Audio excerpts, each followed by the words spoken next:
Selamat pagi, ya Bapa, Allah yang bersemayam dalam terang yang tak terhampiri. Dan kami manusia tak mungkin menghampirimu, sebab Yesus berkata dengan baik bahwa Allah yang kami sembah itu adalah Roh adanya. Tetapi karena kasih-Nya yang besar itu, Dia menganugerahkan kepada manusia dengan jalan mengutus sabdanya sendiri ke dalam dunia dan menjadi manusia. Kami senantiasa mengucap syukur sebab penyertaan-Mu dengan Roh-Mu yang kudus itu selalu menyertai kami, bahkan dalam kesesakan kami, ketika kami mungkin saja kemudian di dalam benak kami berpikiran buruk dan lain sebagainya. Roh-Mu itu selalu mengingatkan kami, bahkan menginsyafkan kami akan dosa-dosa kami.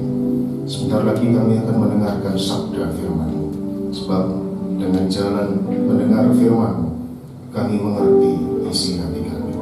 Dengan jalan membaca kitab suci, kami menyeberangi zaman. Kami semakin memahami maksud dan tujuan-Mu di dalam kehidupan kami sebagai orang-orang yang telah Kau pilih untuk menjadi anak-anak-Mu. Terpujilah nama-Mu Tuhan. Demi Yesus Kristus, firman yang telah menjadi manusia, kami telah selesai berdoa. Haleluya. Silakan duduk. Salam. Kali kedua saya ada di tengah-tengah Bapak Ibu sekalian. Kita hari ini akan belajar mengenai satu tema yang mungkin jarang dikhotbahkan di dalam gedung-gedung gereja. Nah, kita hari ini akan membahasnya. Kita akan membuka Yesaya 44 ayat 9 sampai yang ke-20. Yesaya 44. Kita akan membacanya saling bersahutan antara lelaki dan perempuan. Yang pertama adalah laki-laki. Judul perikopnya adalah apa? Kebodohan pemujaan patung. Orang-orang yang membentuk patung semuanya adalah kesia-siaan, dan barang-barang kesayangan mereka itu tidaklah memberi faedah. Penyembah-penyembah patung itu tidaklah melihat dan tidaklah mengetahui apa-apa. Oleh karena itu mereka akan mendapat malu.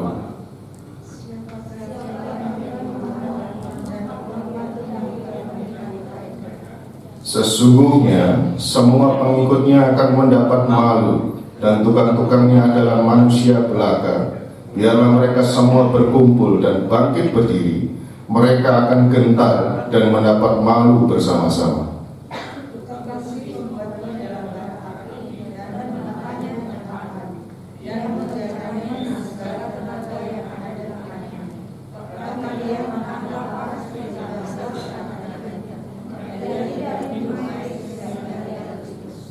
Tukang kayu merentangkan tali pengukur dan membuat bagan sebuah patung dengan kapur merah. Ia mengerjakannya dengan pahat dan menggarisnya dengan jangka. Lalu ia memberi bentuk seorang laki-laki kepadanya, seperti seorang manusia yang tampan, dan selanjutnya ditempatkan dalam kuil.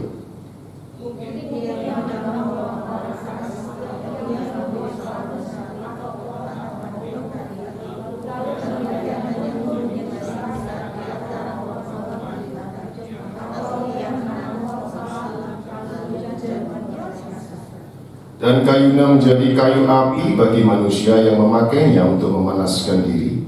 Lagi pula, ia menyalakannya untuk membakar roti. Tetapi juga ia membuatnya menjadi Allah, lalu menyembah kepadanya. Ia mengerjakannya menjadi patung, lalu sujud kepadanya.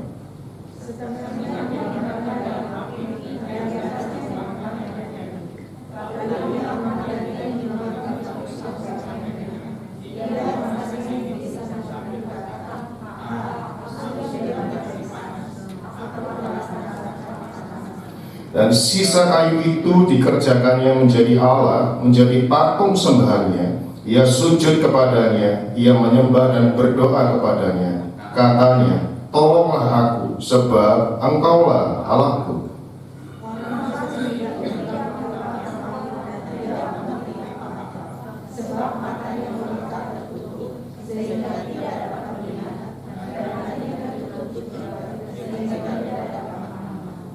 Tidak ada yang mempertimbangkannya, tidak cukup pengetahuan atau pengertian untuk mengatakan, setengahnya sudah kubakar dalam api, dan di atas baranya juga sudah kubakar roti, sudah kupanggang daging lalu kumakan. Masakan sisanya akan kubuat menjadi dewa kekejian? Masakan aku akan menyembah kepada kayu kering bersama-sama? Orang yang sibuk dengan abu belaka disesatkan oleh hatinya yang tertipu. Ia tidak mendapat menyelamatkan jiwanya atau mengatakan, bukankah dusta yang menjadi peganganku? Pertanyaannya, bolehkah orang Kristen itu menempatkan patung Yesus di dalam rumahnya, atau memasang wajah Yesus di dalam rumah atau gereja? Boleh ya. Tapi Daniel Mananta berdasarkan teks ini bilangnya tidak boleh. Tidak boleh. Patung Yesus kan ada yang dari kayu, ya, ada yang dari kuningan, ya. Daniel Mananta mengacu pada teks ini. Kayu yang sudah kamu tebang, kamu bakar, kamu pakai buat mandi, rebus air, mandi. Dulu tidak ada LPG ya, tidak ada sumbu kompor zaman Yesaya. Jadi ketika rebus air itu ya pakai kayu ya. Tapi bagian yang lain dari kayu yang sudah ditebang, kamu pahat jadi patung Yesus menurut benaknya Daniel Mananta, terus kamu sembah. Mungkin dalam benaknya Tuhan Yesus gitu. Terus dia bilang di dalam patung itu ada unclean spirit. Jadi bolehkah orang Kristen itu membuat patung? Tetapi jauh sebelum itu, Daniel Mananta tidak memperhatikan teks atau peristiwa sebelum zaman Yesaya. Kita harus melihat di dalam bagian yaitu Keluaran pasal 20 ayat 2 sampai dengan 5. 1, 2, 3.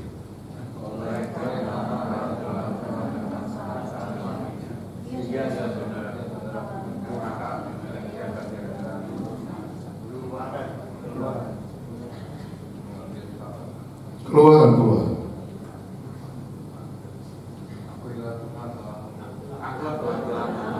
Bersama-sama ya. 1, 2, 3.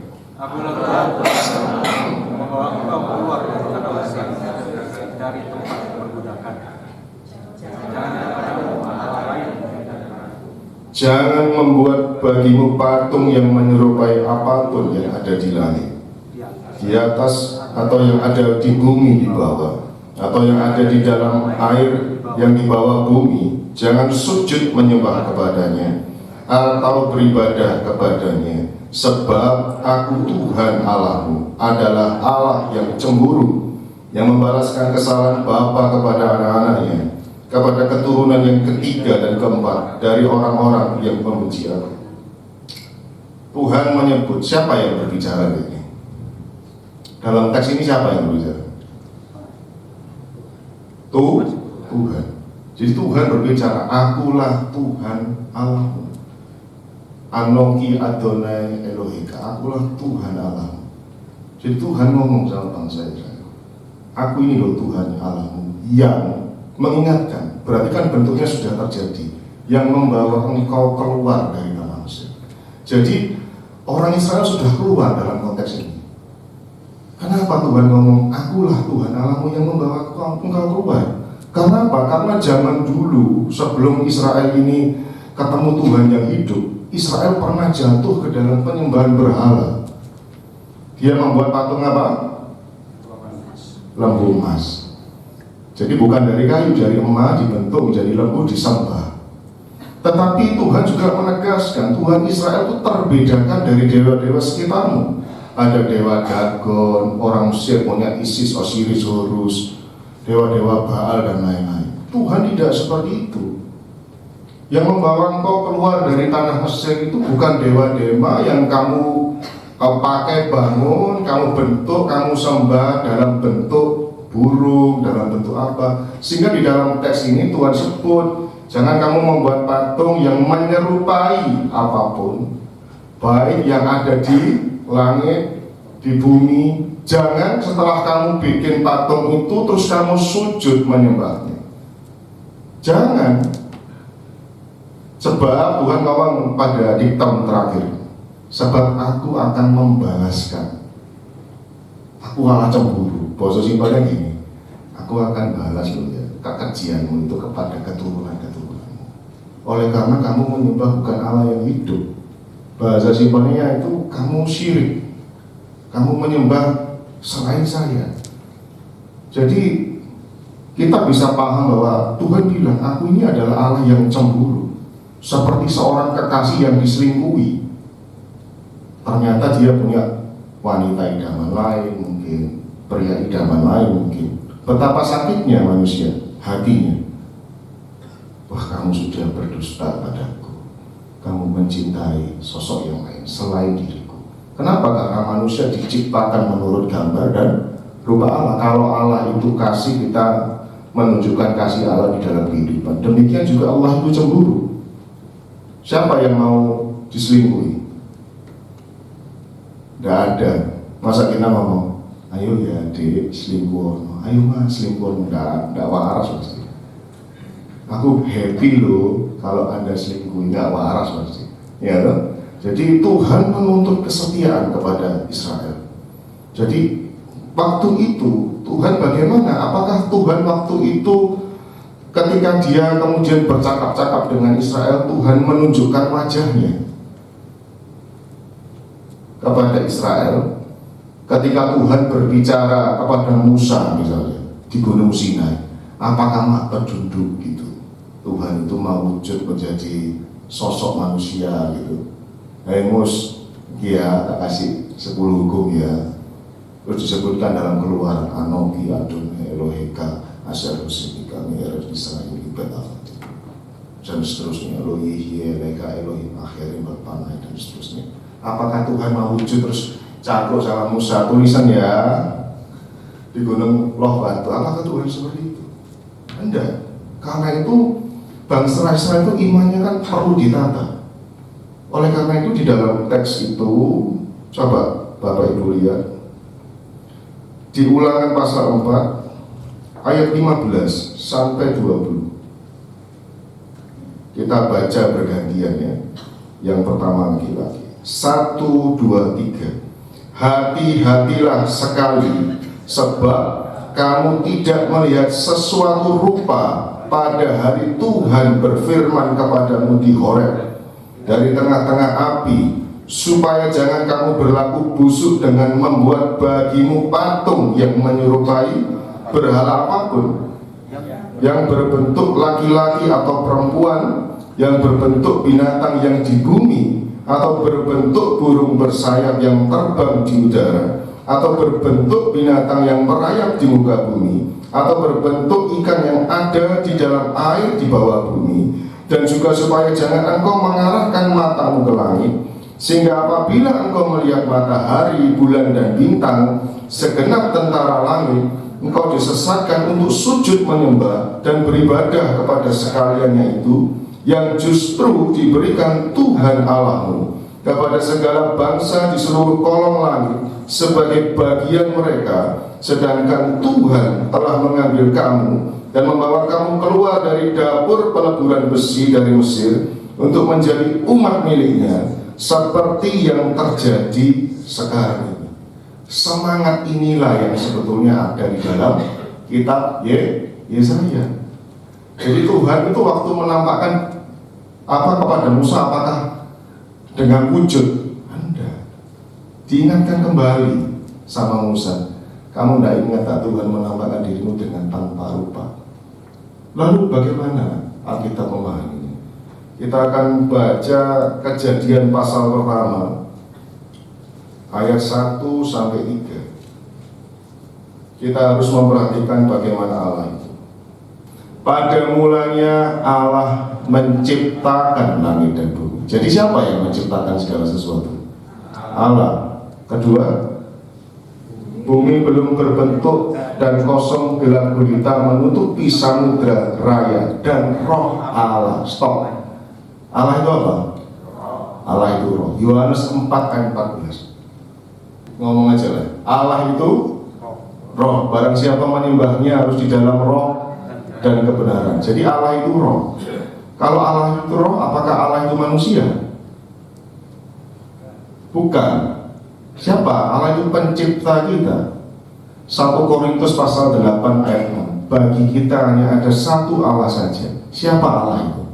Bapa, yang daripadanya berasal segala sesuatu. Jadi yang disebut Allah itu Bapa. Bapa itu adalah Allah. Yohanes pasal 17 ayat yang pertama. Coba. Demikianlah kata Yesus. Lalu ia menengadah ke langit dan berkata apa? Bapa, telah tiba saatnya, permuliakanlah anakmu, supaya anakmu mempermuliakan engkau. Ayat yang ketiga.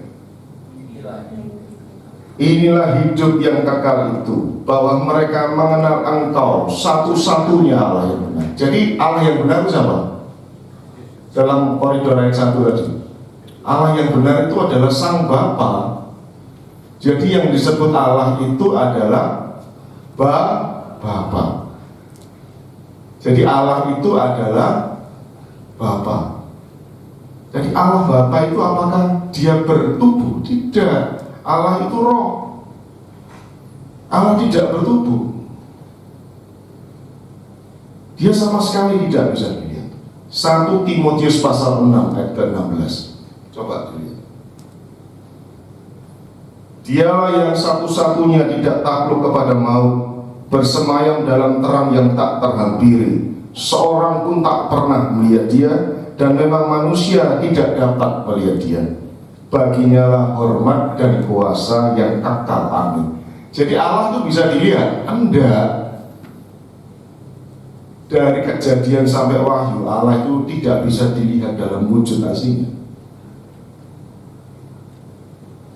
Tak seorang pun pernah melihat dia. Oleh karena itu ketika ia menampakkan diri kepada Musa, Musa mengingatkan kembali, ingatlah Tuhan dulu telah menampakkan kepadamu dengan tanpa rubah. Jadi karena Allah itu tanpa rubah, jadi mustahil kalau Allah itu bisa digambar. Ada nggak orang Kristen yang menggambar Allah Bapa? Dipatungkan, oh ini loh Allah Bapa, nggak ada. Jadi kita orang Kristen kalau ditanyakan orang Kristen membuat patung Yesus, tunggu dulu. Kamu harus setia pada teks. Teksnya menyebut bahwa Allah itu menampakkan diri tanpa rubah. Oleh karena Allah menampakkan diri tanpa rubah, orang Kristen sama sekali tidak pernah ada yang mencoba untuk menggambarkan Allah Bapa. Tidak ada toh? Ada satu sih memang kita harus akui, di dalam gereja Katolik itu, di dalam ikon itu seringkali di dalam tradisi gereja Barat Roma Katolik, Tritunggal itu digambarkan ya. Jadi ada 3 yang duduk, Allah Bapa itu berjenggot rambut putih gitu ya. Terus Yesus itu duduk di sebelah kanannya, sama-sama bergender maskulin. Roh Kudus sebelah kirinya. Ada. Tapi kan sebagian itu belajarnya kurang tipis, kalau dalam istilah Surabaya ya. Belajarnya kurang tipis, kurang jeli. Allah Bapa itu sama sekali tidak bisa digambar. Bahkan di dalam kitab Wahyu pun Allah tidak pernah menampakkan diri. Sampai nanti tidak bisa. Tetapi kenapa Yesus digambar? Bolehkah orang Kristen membuat patung? Bolehkah orang Kristen ada patung di dalam rumahnya? Boleh ya. Allah pernah gak menyuruh membuat patung? Perintah membuat patung siapa yang pertama kali nyuruh? Allah. bukan Musa, bukan Harun, tetapi Allah menyuruh membuat patung kepada bangsa Israel. Kita akan buka teksnya. Keluaran pasal 25 ayat ke-18 sampai yang ke-20. Sudah? 1, 2, 3. Dan haruslah kau buat 2 kerub dari emas. Kau buatlah itu dari emas tempaan pada kedua ujung tutup pendamaian itu. Buatlah 1 kerub pada ujung sebelah sini dan 1 kerub pada ujung sebelah sana, seiras dengan tutup pendamaian itu. Kamu buatlah kerub itu di atas kedua ujungnya. Kerub-kerub itu harus mengembangkan kedua sayapnya ke atas, sedang sayap-sayapnya menudungi tutup pendamaian itu, dan mukanya menghadap kepada masing-masing. Kepada tutup pendamaian itulah harus menghadap muka kerub-kerub itu. Haruslah kau letakkan tutup pendamaian itu di atas tabut, dan dalam tabut itu engkau harus menaruh loh hukum yang akan kuberikan kepadamu. Dan di sanalah aku akan bertemu dengan engkau, dan dari atas tutup pendamaian itu, dari antara kedua kerub yang di atas tabut hukum itu, aku akan berbicara dengan engkau dengan segala sesuatu yang akan kuperintahkan kepadamu untuk disampaikan kepada orang Israel. Jadi siapa yang suruh membuat patung? Tuhan. Kenapa kok kerub itu disuruh? Ingat gak? Kerub itu pertama kali muncul dalam kitab suci itu pada apa? Pada saat apa? Kerub itu tujuannya apa? Waktu itu diutus Tuhan menjaga apa? Menjaga Taman Eden di dalam kitab Kejadian. Berarti dia pernah menampakkan diri supaya waktu itu manusia yang pertama Adam dan Hawa itu tidak masuk ke dalam itu, dijaga oleh kedua kerub. Apakah Allah suruh menggambar dirinya? Gambaran aku ya patung ini ya, tanganku petruk kelawe gitu ya. Enggak kan? Tuhan menyuruh untuk membuat patung kerub. Aku akan berbicara di antara kedua patung tersebut. Jadi kalau Bapak Ibu dulu di Google pernah lihat ada tabut perjanjian, di atas tabut itu ada malaikat kan, ada yang bersayap dari emas, itu adalah patung kerub. Di Google ada. Jadi siapa yang menyuruh? Tuhan. Boleh buat patung, boleh, asalkan tidak menggambarkan Allah Bapa, karena Allah Bapa memang nggak bisa digambar, nggak bisa dipatungkan, apalagi siapa yang bisa menyatakan Allah itu roh. Kata orang Islam, Allah itu tidak berjisik, tidak bertubuh. Betul, Allah itu roh. Ia tidak bisa dilihat, ia tidak bisa digambar. Lalu kalau Allah itu roh, bagaimana orang Kristen itu kok bisa menampilkan sosok Yesus? Nah, itu kan problemnya. Jadi kalau teman-teman itu ada film tentang Nabi Muhammad itu The Messenger atau apa saya lupa. Jadi ketika Kanjeng Nabi itu berjalan-jalan begini ya, hanya nampak suaranya, wajahnya ditutupi seperti cahaya. Kemudian teman-teman berdalil bahwa memang ditutupi Pak, supaya orang Islam tidak menyembah Kanjeng Nabi seperti ngapunten ya, permisi, seperti orang-orang Kristen menyembah Yesus. Terus orang Kristen bilang gini, iya, kan kita juga tidak pernah lihat Yesus, kok bisa kita tahu wajahnya Yesus itu seperti itu, berjenggot ganteng, ya kan? Rambutnya gondrong, ya kan?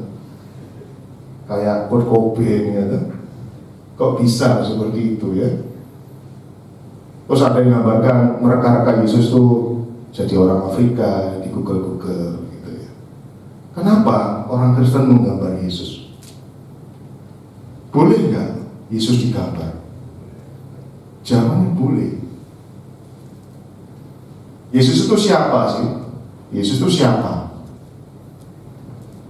Yesus itu adalah firman Allah. Pada mulanya adalah firman, firman itu bersama-sama dengan Allah, dan firman itu adalah Allah. Ketika firman itu menjadi manusia, Yohanes 1 ayat 18, firman itu telah menjadi manusia dan kita telah melihat kemuliaannya, yaitu kemuliaan yang diberikan kepada sebagai anak tunggal Bapa, penuh kasih karunia dan kebenaran. Firman itu betul-betul menjadi manusia. Oleh karena firman itu betul-betul menjadi manusia, ia tidak setengah menjadi manusia, dia betul-betul menjadi manusia. Karena ia betul-betul menjadi manusia, ia bisa disaksikan, ia bisa diajak bicara. Dia bukan makhluk spiritual alias genderuwo, bukan, yang kemudian mendo-mendo dalam perspektif orang Jawa, mendo-mendo menampakkan diri seolah-olah seperti manusia. Tidak. Firman itu betul-betul menjadi manusia. Oleh karena firman itu betul-betul menjadi manusia, ia bisa menebus dosa-dosa kita. Ketika ia bangkit dari kematian, kemudian dia menampakkan diri kepada para muridnya, dia mengatakan, cocokkanlah jaringmu ke dalam lubangku, karena hantu tidak berdarah dan tidak berdaging. Yesus betul-betul menjadi manusia. Kenapa firman itu menjadi manusia? 1 Timotius 6 pasal 16 mengatakan, karena Allah tidak bisa dilihat.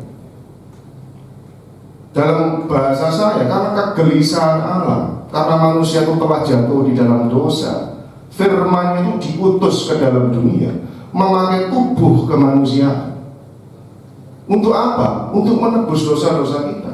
Oleh karena itu Yohanes pasal 8 mencatat dengan baik. Yesus mengatakan waktu itu, aku keluar dan datang dari Allah. Umurnya kira-kira di bawah saya Yesus waktu itu ketika berbicara seperti itu. Kalau saya berbicara sama bapak yang usianya katakanlah jangan 20 tahun lah ya, 10 tahun atau 15 tahun lebih tua dari saya, pasti bilang, loh, cilianmu biar tak gendong le, ya toh? Kok kamu bilang bahwa kamu tuh sudah ada, ya toh? Kamu keluar dari Bapa. Dalam kata orang Jawa selengan, kamu gendeng, kamu gila, kamu gak waras. Kowe biar tak cewoki, ibu beset kabeh tak masuk rumah sakit. Kok kamu bilang itu kamu keluar dari Bapa? Kowe kan anak ibumu toh. Kamu kan anaknya mamamu. Kok bisa kamu keluar datang dari Bapa? Yang dimaksudkan Yesus apa? Sebagai firman Allah, aku keluar dan datang dari Allah. Yohanes pasal pertama menyebut dengan baik, tak seorang pun pernah melihat Allah, tetapi anak tunggal Bapa yang duduk di pangkuan sang Bapa, dialah yang menyatakan siapa Bapa.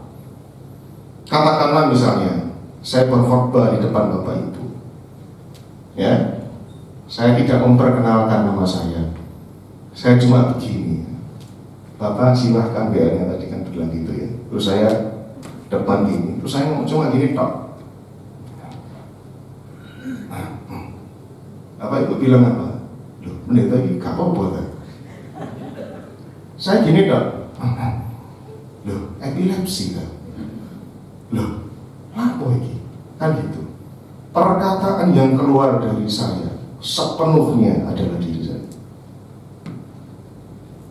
Ketika seorang laki-laki ngomong sama anaknya, bapak ngomong sama anaknya, Nyo, berikan extra jos ya. Anaknya tidak mungkin memahami, berpikiran bahwa ungkapan itu adalah ungkapannya Joko Widodo. Nah, mungkin itu pasti perkataan bapaknya, karena perkataan yang keluar dari mulut seseorang sepenuhnya menggambarkan pemilik dari perkataan tersebut. Karena itu firman Tuhan mengatakan, tetapi anak tunggal yang di pangkuan Bapa. Dalam bahasa Yunani-nya digunakan monogenes. Mono itu berapa? Satu. Genus itu turunan. Karena Allah itu satu, firman-Nya juga satu. Firman itu menjadi manusia. Oleh karena itu, ketika Yohanes menyebutkan, ketika dia mencatat, menuliskan surat 1 Yohanes pasal pertama, ayat pertama, coba lihat. 1 Yohanes. Coba apa yang dikatakan Yohanes? Apa yang telah ada sejak semula, yang telah kami dengar, yang telah kami lihat dengan mata kami, yang telah kami saksikan dan yang telah kami raba dengan tangan kami tentang firman hidup, itulah yang kami tuliskan kepada kamu. Jadi dasar daripada Injil itu ditulis adalah Injil dituliskan oleh para saksi mata. Lalu kemudian intermezzo sedikit. Kenapa Paulus itu menulis begitu banyak? Padahal dia tidak pernah melihat Yesus. Bagaimana seorang yang tidak pernah melihat Yesus kemudian menulis sangat banyak mengenai Yesus? Kemudian dalam kelakar itu ada satu dulu di kantor dulu ya, ada teman mungkin banyak lihat video debat-debat gitu ya. Terus saya bilang sama teman-teman itu, di saya ini satu di Perak Barat itu dikerubungi kira-kira hampir 10 orang disetelkan video debat gitu ya. Ini saya seolah-olah ini disembelih waktu itu ya, di Perak Barat itu. Saya masih ingat dengan baik. Terus saya bilang sama mereka, loh Paulus tidak bisa lihat, tidak pernah lihat Yesus, apalagi Gukmat. Gukmat tidak pernah lihat Yesus. Gukmat itu baru muncul abad ke-6, masih 600 tahun setelah Yesus. Ya kan? Apalagi Gukmat. Kalau kamu tidak percaya bahwa Paulus itu menulis dia tidak pernah lihat Yesus, apalagi Gukmat. Gukmat tidak melihat, Gukmat Cakmat tidak pernah melihat Caksus. Ya, dia tidak pernah melihat Caksus. Tapi kamu percaya perkataannya Cakmat, dia tidak pernah ketemu Caksus. 600 tahun bro, dia hidup di Arab, Yesus hidup di Israel, tidak pernah ketemu. Kok kamu percaya? Kenapa Paulus menulis itu? Karena ia bertemu dengan para rasul lain. Ketika ia pertama kali bertobat, Paulus, dia pergi ke wilayah mana untuk mengasingkan diri? Ada yang tahu? Ketika dia sudah bertobat, Paulus nih, dia mengasingkan diri, pergi ke wilayah Arab, dan kemudian kembali ke Yerusalem. Dia ditolak dan kembali ke Yerusalem. Dia bertemu para soko guru. Aku telah bertemu Yohanes, Andreas, Petrus sebagai soko guru di Yerusalem, dan aku berjabat tangan dengan mereka sebagai tanda persekutuan.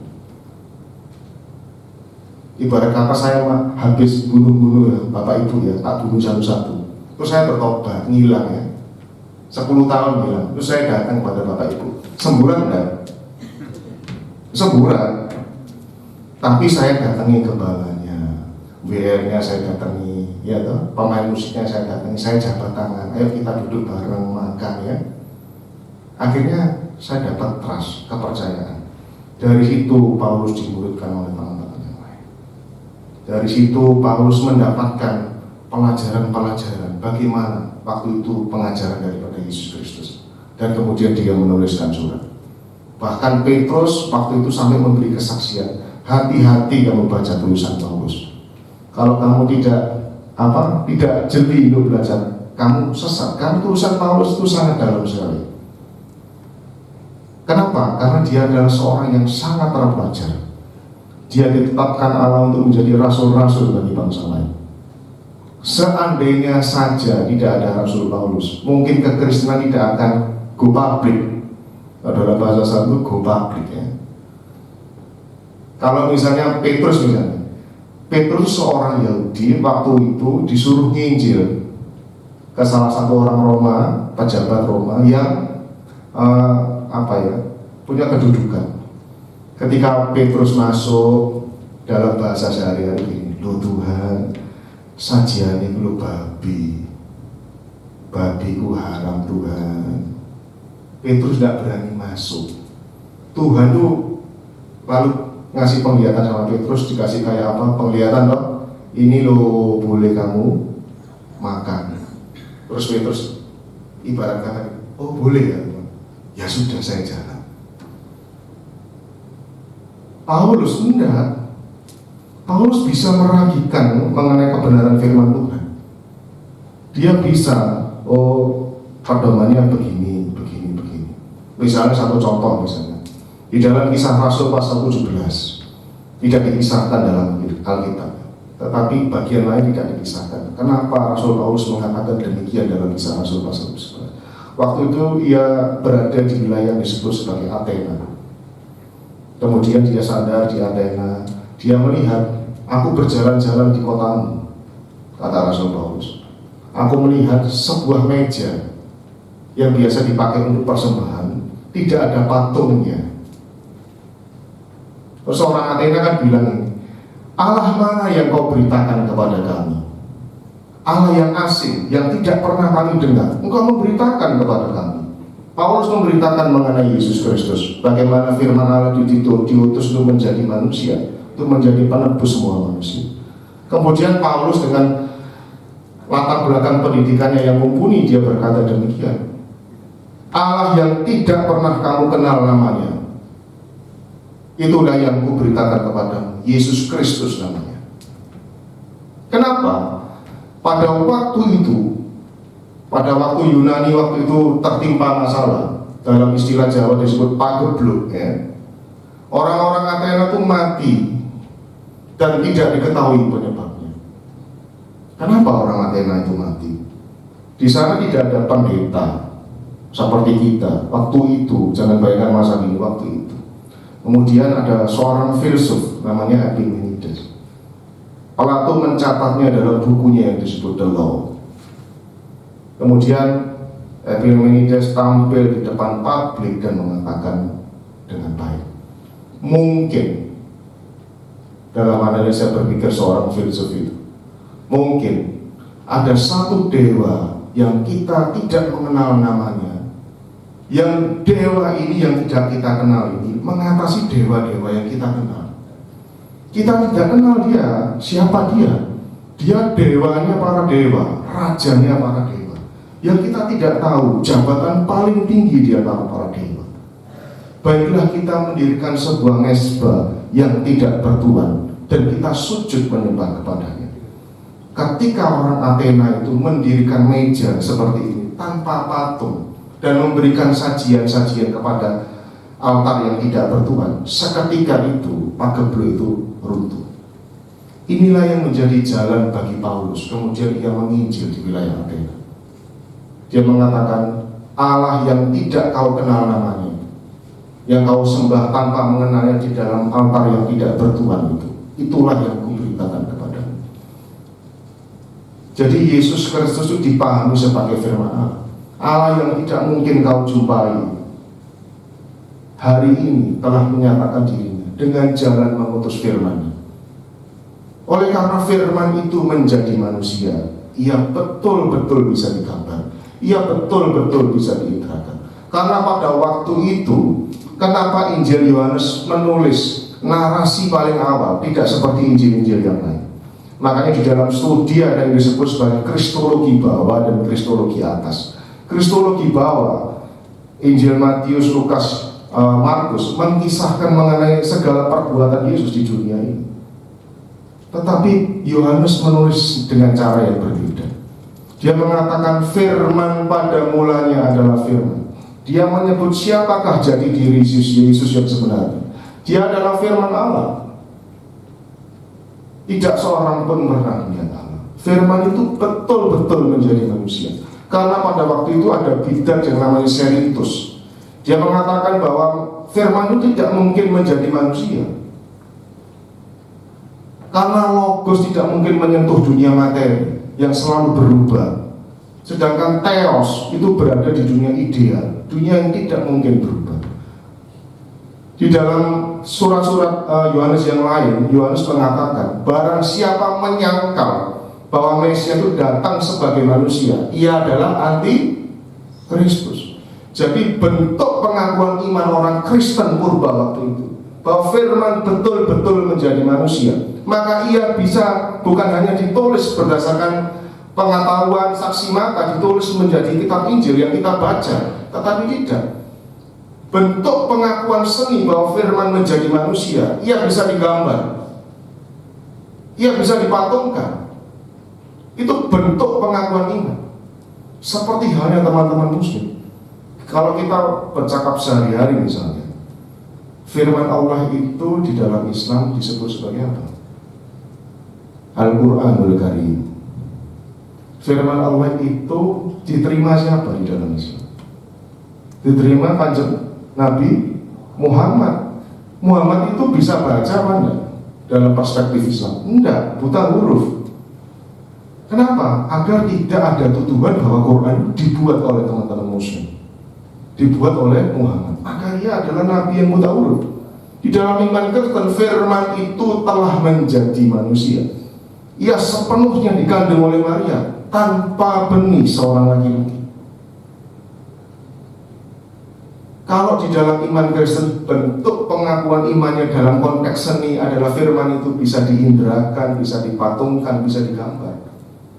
Dalam perspektif Islam, karena firman itu betul-betul diterima kanjeng Nabi Muhammad di malam yang disebut sebagai malam penentuan, Lailatul Qadar, maka kalau kita masuk ke dalam rumah-rumah ibadat atau teman-teman kita, rumah-rumah teman kita, pasti ada kaligrafi sebagai bentuk pengakuan syahadat secara seni bahwa benar firman itu diterima Muhammad. Bentuk pengakuannya itu saya baca kalimatnya itu. Bismillahirrahmanirrahim. Alhamdulillahirabbil alamin arrahmanirrahim maliki yaumiddin dan seterusnya. Dibaca. Kenapa? Karena firman itu betul-betul diterima Nabi. Jadi clear, baik Anda dan saya, kita kosong-kosong, tidak pernah kita menggambar Allah, mematungkan Allah, karena memang Gusti Allah itu tidak bisa digambar. Jadi clear ya, Gusti Allah itu bisa digambar? Enggak. Hanya orang yang tidak waras yang Anda menyamakan Allah itu dengan batu. Anda enggak waras kalau Anda menyamakan Allah itu dengan burung, matahari dan sebagainya. Allah tidak bisa digambar. Tetapi karena Allah itu sangat mengasihi manusia, Ia mengutus sabdanya sendiri. Siapa? Yesus Kristus. Jadi kita kalau berdialog sama teman-teman, Dur atau Pak, Bu, tidak boleh orang Kristen itu buat patung. Apa itu bisa jawab? Orang Kristen tidak pernah membuat patungnya Allah. Yesus kan kamu pahami sebagai Allah. Allah itu adalah Yesus. Terus orang Kristen bilang, iya Allah adalah Yesus ya. Iya ya. Ada nggak kita berpahaman Allah itu adalah Yesus? Iya, Allah itu kan Yesus ya. Yesus tak gambar, salah ya. Allah itu Yesus sama tak ya? Yesus adalah Allah, apa Allah adalah Yesus? Ayo, Yesus adalah Allah, apa Allah adalah Yesus? Ayo, siapa yang ngacung ya? Allah adalah Yesus, siapa? Allah adalah Yesus. Siapa yang ngomong Allah adalah Yesus? Ayo. Yesus adalah Allah. Ayo, Bos. Yesus adalah Allah. Bapak, Yesus adalah Allah. Kita baca tadi, Allah itu siapa? Dalam teks kitab suci. Bapak. Coba baca deh, 1 Korintus pasal 8 ayat yang ke-6. Udah ya.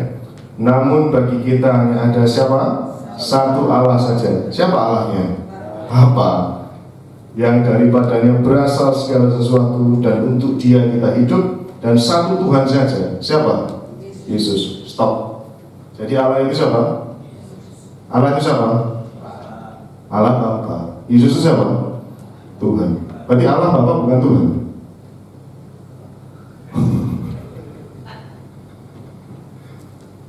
Bulat ya?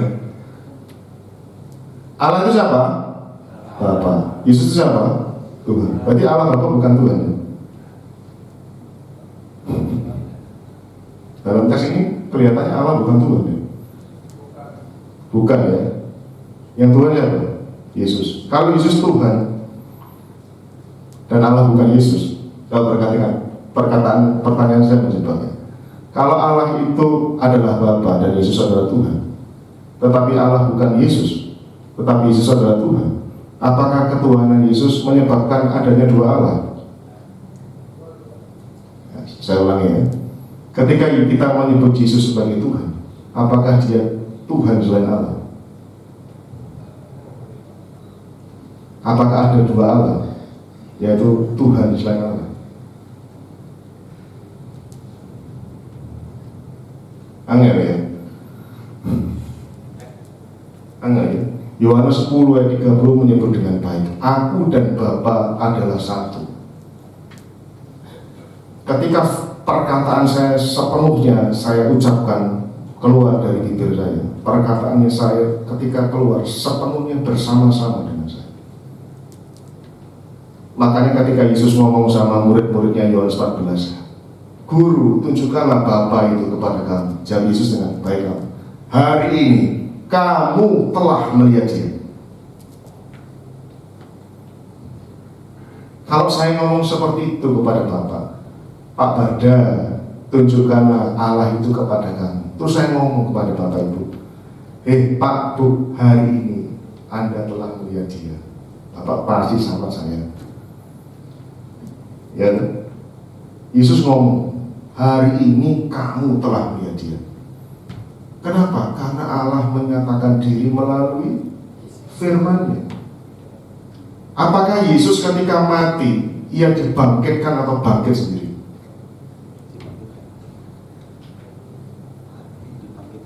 Dibangkitkan dan bangkit sendiri. Tubuh kemanusiaannya dibangkitkan oleh Allah. Tetapi sekalipun tubuh kemanusiaan itu mati, Alkitab menyebut ia yang dibunuh dalam keadaannya sebagai manusia yang mati. Seperti Quran sebagai firman Allah, kertasnya bisa robek. Bentuk madrulnya Quran menurut ulama-ulama kalam tidak menyebabkan bahwa firman Allah itu legrek atau rusak, sekalipun kertasnya itu rusak. Sama dengan Yesus. Ketika Yesus dikatakan segala kuasa di surga dan di bumi telah dilimpahkan Bapa ke dalam tanganku, berarti kan gelar ketuhanan, kepenguasaan Allah Bapa, bidang kepenguasaan Allah diserah terimakan, dilimpah kuasakan kepada Yesus yang tidak lain adalah firman-Nya Allah sendiri. Firman itu satu dengan Allah, sekaligus Roh Kudus itu satu dengan Allah. Kalau kita tadi mengatakan bahwa Yesus berkata bahwa aku keluar dan datang dari Allah, berarti firman itu sepenuhnya berada di dalam diri siapa? Coba perhatikan. Ketika Yesus mengatakan aku keluar dan datang dari Allah, berarti firman itu sepenuhnya ada di dalam diri Bapa. Diri Bapa. Firman itu ada di dalam diri Bapa. Coba baca Yohanes 15:26. Jikalau penghibur yang akan kuutus dari Bapa datang, siapa? Yaitu Roh kebenaran yang keluar dari siapa? Dari Bapa. Roh apa ini kira-kira? Roh Kudus. Jadi baik Roh Kudus maupun firman Allah itu tinggalnya di dalam diri Allah Sang Bapa. Karena itu ketika kita membaca kitab Kejadian pasal pertama tadi, pada mulanya Allah menciptakan langit dan bumi. Bumi belum berbentuk, kosong dan gelap gulita, dan Roh Allah melayang. Rohnya siapa? Rohnya Susana? Rohnya Deddy Corbuzier? Enggak. Rohnya Allah melayang-layang. Dan Allah berfirman, jadilah terang, dan terang itu jadi. Allahnya ada berapa? Satu. Allah yang satu itu selalu ada bersama-sama dengan firman dan rohnya dalam keadaan apapun. Ketika firman itu menjadi manusia, kemanusiaan itu dilimpah, kemanusiaan daripada sang sabda itu dilimpah kuasai oleh Allah Sang Bapa sendiri untuk menjabat sebagai Tuhan. Tetapi karena firman Allah itu tetap di dalam diri Sang Bapa, ia bukan ilah selain Bapa, bukan ilah tandingan. Ibaratnya ini ilah tandingan ini ilah yang lain, ini Bapa, ilah selain Bapa. Dia adalah Tuhan demi kemuliaan Allah Bapa. kata Petrus. Jadi Yesus itu adalah Tuhan demi kemuliaan Allah Bapa. Karena Allah menyatakan diri dengan jalan berfirman. Jadi kita hari ini bisa paham dengan baik bahwa memang Allah tidak bisa dilihat. Toh ketika kita belajar demikian, kita semakin arif dalam konteks sesama Kristen. Entah dia itu Katolik, seringkali orang Katolik itu diledek-ledek, ya, ngawur orang Katolik ini, begini. Tetapi tanpa gereja Katolik, kita sampai hari ini tidak memiliki naskah kitab suci, karena orang Roma Katolik duit gak berseri.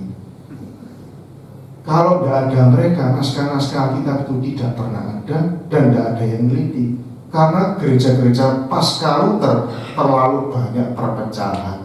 Aku orang cocok karo sita, tak pecah ya, tak gawe gereja dhewe. Akhirnya ngurusi dhewe-dhewe. Gereja kita berhutang budi dengan gereja Katolik. Jadi memang Tuhan ketika dia waktu itu masih ada, Tuhan ngomong supaya mereka ini satu.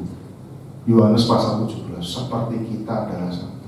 Tuhan menghendaki, Tuhan ngerti kok. Meniki arek-arek ini pasti pecah. Oh ngerti. Makanya Tuhan sudah terlebih dahulu berdoa, jangan sampai orang-orang Kristen ini pecah. Terus diwanti-wanti, ya, kamu besok jangan begini. Tuhan terlebih dahulu tahu. Jadi melalui mimbar firman Tuhan, saya harus tegaskan bahwa tidak ada lagi salah paham di antara kita. Yang selama ini memang pahamnya kita salah. Kita hari ini tahu bahwa memang Allah tidak bisa digambar dan tidak apa-apa kita menggambar Yesus yang telah menjadi manusia. Untuk itu kita mengakhiri khotbah dan saya minta pemain musik untuk maju ke depan. Terima kasih Tuhan atas anugerah-Mu kepada kami. Kami hari ini sadar betul dan mengetahui bahwa sebetulnya sebagai seorang Kristiani kami diperbolehkan untuk membuat gambar atau patung daripada Tuhan kami, Yesus Kristus. Dan itu sama sekali tidak mencederai iman kami yang mengatakan di dalam kitab Taurat untuk tidak sama sekali menggambar Allah kami yang hidup. Bahkan dengan ini pula kami tidak serta-merta kemudian mengolok-olok atau menyalahpahami saudara kami sendiri, yaitu teman-teman dari gereja Roma Katolik. Kami senantiasa beriman dan bertumbuh agar kami lebih dalam memahami bagaimana Engkau berbicara kepada kami dan peraturan-peraturan hidup apa yang semestinya kami pahami dalam kehidupan kami. Tuhan, hamba-Mu juga berdoa bahwa jemaat di tempat ini semakin hari imannya semakin bertumbuh dan sangat setia satu dengan yang lain, sekalipun di dalam kehidupan ini banyak problematika yang terjadi. Berkatilah para donatur di tempat ini. Berkatilah juga jemaat, para pemain musik, para pemimpin pujian, para WL, para yang membagi kolektan, LCD dan lain-lain, para penerima tamu, diakan gembala dan lain-lain. Penyertaan-Mu sempurna. Terpujilah nama Tuhan demi Yesus Kristus, firman yang telah menjadi manusia itu. Kami telah selesai berdoa. Setiap orang yang beriman berkata, Amin.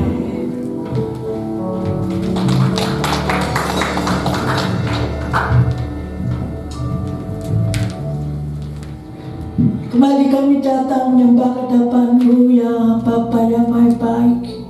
Kami bersyukur dan berterima kasih Tuhan saat pimpin ibadat kami yang kudus dari permulaan sampai penghabisan. Terima kasih Bapa, ampunkan segala dosa kesalahan kami. Kami bersyukur firman-Mu saat ini Bapa memberi pengertian kepada kami agar supaya di dalam kehidupan kami anak-anak-Mu lebih lebih hari lebih mengerti maksud kami hidup di dalam Tuhan Yesus Kristus. Terima kasih Bapa atas firman-Mu. Meterangkan firman-Mu pada kami semuanya Bapa, bahkan kepada anak-anak yang tidak tampak hadir pada saat ini. Terima kasih Bapa. Kami berdoa bagi hamba-Mu Bapak Pendeta Pada Herlambang yang saat ini Tuhan percayakan untuk menjadi saluran berkat bagi kami. Berkati di dalam pelayanannya, berkati di dalam keluarganya, berkati Tuhan di dalam tugasnya sehari-hari. Bahkan Tuhan memberkati di mana Bapak Pendeta berada. Tuhan senantiasa turut campur tangan. Terima kasih Bapa, syukur dan terima kasih. Kami bersyukur Tuhan senantiasa memberkati jemaat UGBI Alpha Omega. Kami bersyukur Tuhan sudah memberkati song leader, singer, musik, LCD, sound system yang memandu ibadat yang kudus pada saat ini. Kami bersyukur Tuhan senantiasa memberkati Bapak Lukas Lau. Terima kasih Bapak, syukur dan terima kasih. Perkenankan kami berdoa bagi pemerintahan bangsa negara kami Indonesia yang terkasih, biar tetap berdasarkan Pancasila sampai selama-lamanya. Sehingga hamba-hamba Tuhan, pelayan-pelayan Tuhan yang senantiasa melayani dengan leluasa, banyak jiwa-jiwa datang bertobat di bawah kaki salib Tuhan. Terima kasih Bapak, memberkati Bapak Presiden kami, Wakil Presiden kami, para petinggi menteri dari pusat sampai daerah, anggota DPR, MPR dan pusat sampai daerah, tingkat 1, tingkat 2, Kota Surabaya, MPR, DPR. Tuhan senantiasa menurut akan firman Tuhan dan percaya bahwa Tuhan adalah Allah yang Maha Kuasa, pencipta langit, bumi, lautan dan seisinya. Terima kasih Tuhan, memberkati kota Surabaya kami. Selamatkan kota Surabaya kami Tuhan. Lindungi kota Surabaya kami, anak-anak Tuhan, hamba-hamba Tuhan di mana mereka berada Tuhan. Tuhan tetap menyertainya. Tuhan syukur dan terima kasih. Bapak kami berdoa, anak-anakku yang hadir pada saat ini, Tuhan mengetahui kedatangan mereka masing-masing. Bahkan sampai dasar hati Tuhan mengetahui. Kami percaya yang sakit Tuhan sudah sembuhkan, yang susah Tuhan sudah lindungi, yang lemah Tuhan sudah berkekuatan, yang membawa beban yang berat Tuhan sudah selesaikannya. Terima kasih Bapa yang baik, Roh Kudus kuatkan kami. Kadang kami, jamaah kami tidak dapat berjalan sendiri tanpa Tuhan. Terima kasih Tuhan, syukur dan terima kasih. Bentar kami tinggalkan ruangan ini, pulang ke rumah tangga kami masing-masing Bapa. Sedetik tidak tahu apa yang akan terjadi. Itulah sebabnya kami menanti berkat daripada Tuhan. Diberkatilah suamimu, diberkatilah istrimu, diberkatilah anak-anakmu, diberkatilah orang tuamu, diberkatilah pekerjaan usahamu, diberkatilah sekolah kuliahmu, diberkatilah buah kandunganmu, dan diberkatilah kesehatanmu. Sekarang para kekasih-kasih Tuhan, pulanglah dengan membawa damai sejahtera, kasih karunia daripada Allah Bapa, Putra dan Persekutuan Roh Kudus yang senantiasa menyertai kami pada saat ini sampai Maranatha Tuhan datang untuk menyebut kami yang kedua kalinya. Di dalam nama Tuhan Yesus Kristus